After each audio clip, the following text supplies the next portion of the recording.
السلام عليكم ورحمة الله وبركاته. أهلا بيكم. بما إننا خلاص دخلنا في شهر 12 واللي هو آخر شهر في 2023، أنا قررت إن إحنا هنلتزم، هنخلي الشهر ده شهر التزام. وأول حاجة إحنا عايزين نعملها في الشهر ده يا ترى هي إيه؟ أول حاجة إحنا لازم ننظم الحاجات اللي عندنا، يعني نعرف إيه الحاجات اللي لازم إن أنا أخلصها في الشهر دوت. أنا عندي حاجات كتير قوي لازم تخلص، في مواد أنا مخلصة فيها كتير، وفي مواد أنا لسه يعتبر عليا حاجات كتير قوي تخلص فيها. في مواد مثلا زي عندنا الماس السنة دي، أنا في تانية إعدادي، فالماس الالجبرا او الجبر عندنا طويل جدا، في دروس كتير جدا حوالي 17 درس، ده غير الجيومتري اللي هو الهندسه اللي هو يعني كبير قوي. فتعالوا ان شاء الله النهارده اول حاجه هعملها وهي ان احنا هنكتب الدروس اللي علينا في كل ماده في الورقه دي.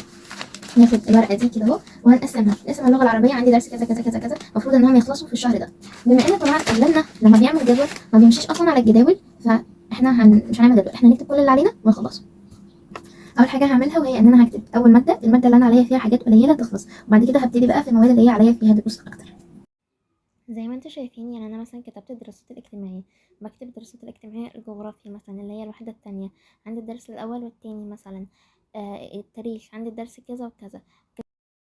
دي كده المواد العربيه، هندخل بقى على المواد الانجليزيه. والمواد الانجليزيه برضو يعني بكتب العلوم مثلا، عندي الوحده مثلا التانية والتالتة. الوحده التانية فيها مثلا درس كذا وكذا ما تذاكروش، والوحده التالتة كذلك فيها درس كذا ما تذاكروش. الميس عندي مثلا الوحده كذا والوحده الكذا. احنا عندنا اتنين انجليزي، عندنا اللي هو الاو ليفل اللي هو النيو هالو، وعندنا كمان ده الاوبورتيونيتيز، ودوت منهج المدارس اللغات يعني. اول حاجه هبدا ان انا اكتب اللي عليا في النيو هالو، وبكده انا هكون خلصت الكتاب. اول حاجه خدنا الدراسات الاجتماعيه اهي، الدراسات الاجتماعيه واللغه العربيه والعلوم والساينس والماث والانجليزي اللي هو العادي اللي هو النيو هالو اللي بتدرسه كل المدارس، والانجليزي اللي هو انجليزي المستوى، واخر حاجه اللغه التانية واللي هي اللغه الالمانيه. عليا الدرس السادس بس. هو اللغه الالمانيه عندنا في الترم درسين فقط لا غير، في الترم كله درسين بس، بيبقى الدرس كبير جدا. فانا خلصت الدرس الخامس، احنا واخدينه من اول اولى اعدادي يعني. بصوا هو ده شكلها وهي متعلقه. وبعد كده طبعا عندنا بيبقى في حاجه اسمها المذاكره اليوميه، ان انا المذاكرة اليومية دي ان انا بشوف ايه الدروس اللي انا محتاجة اذاكرها الاول، ببص على الجدول وبشوف ايه الدروس اللي انا محتاجة اذاكرها وبذاكرها.